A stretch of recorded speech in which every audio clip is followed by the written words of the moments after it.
Aujourd'hui, nous faisons resplendir dans nos vies cette lumière.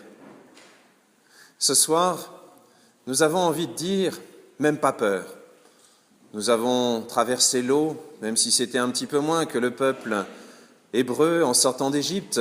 Nous avons bravé les éléments pour suivre la flamme du cierge pascal. Ce soir, nous sommes avancés dans cette Église et nous avançons à la suite du Christ. Ce soir, avec Lucie, nous allons revivre notre baptême. Je dis même pas peur parce que même si nous sommes au milieu de la nuit, nous savons que le soleil va se lever. Et dans cette église ce soir, nous avançons vers l'est, vers le côté où le soleil se lève. Je sais, le soleil est encore loin et s'il y avait ces cierges, ces lumières dans notre église, nous serions dans les ténèbres. Mais même s'il n'y avait pas ces cierges, même s'il n'y avait pas ce feu nouveau, même s'il n'y avait pas ces lumières, nous savons que c'est là-bas que le soleil se lèvera. Tout à l'heure, Lucie va devenir notre sœur. Elle va devenir une chrétienne. Elle va être confirmée dans cette foi par le sacrement de la confirmation. Elle va s'approcher de l'autel et elle va avancer, toujours en avançant vers l'est, vers le Christ, notre Sauveur. Ce soir, c'est ce que nous avons envie de dire, même pas peur.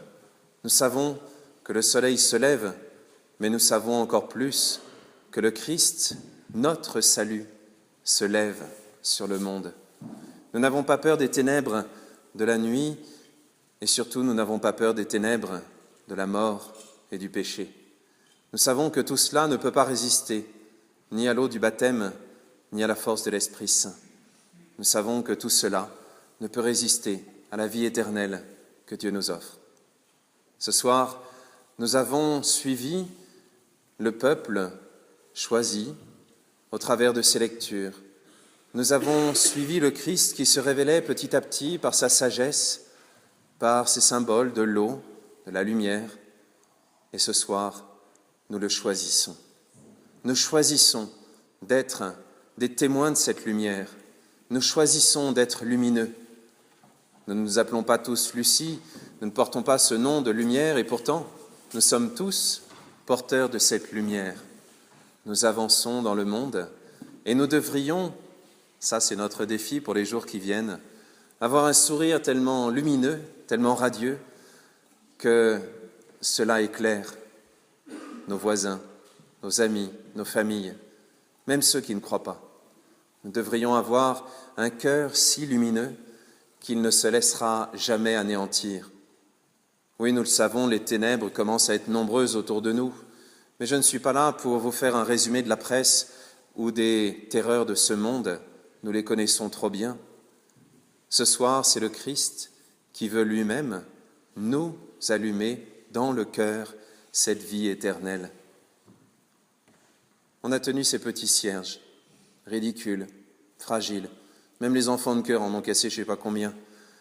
Et pourtant, ce qui est de la cire fragile, froide, avec laquelle on ne peut pas faire grand-chose, s'est transformé en chaleur, s'est transformé en lumière, a été transmise. La petite flamme fragile du cierge pascal a été transmise.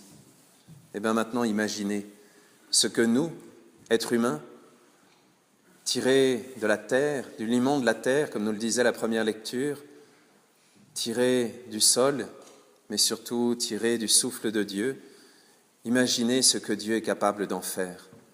Imaginez cette lumière, cette chaleur qui réchauffe le monde. Ce soir, ce grand trésor que nous recevons, nous ne le recevons pas simplement pour nous. Nous le recevons pour le monde entier qui en a désespérément besoin. Et nous le savons trop bien, toutes ces personnes qui cherchent Dieu de travers, qui cherchent n'importe quelle bêtise portant le nom de Dieu. Nous le savons trop bien, tous ceux qui se trompent et qui, au lieu de ce Dieu d'amour infini, suivent n'importe quel ersatz. Aujourd'hui, le monde nous attend. Le monde a besoin de nous. Alors, prenons cet engagement ce soir, d'être des porteurs de lumière, pas simplement des porteurs de petites bougies, mais des porteurs vraiment de cet espoir d'être déjà ressuscité avec le Christ. Alors oui, que le Christ nous donne la force, à chaque fois que nous rencontrerons quelqu'un, soit de lui dire « il est vraiment ressuscité », soit de le vivre par notre sourire, par notre espoir.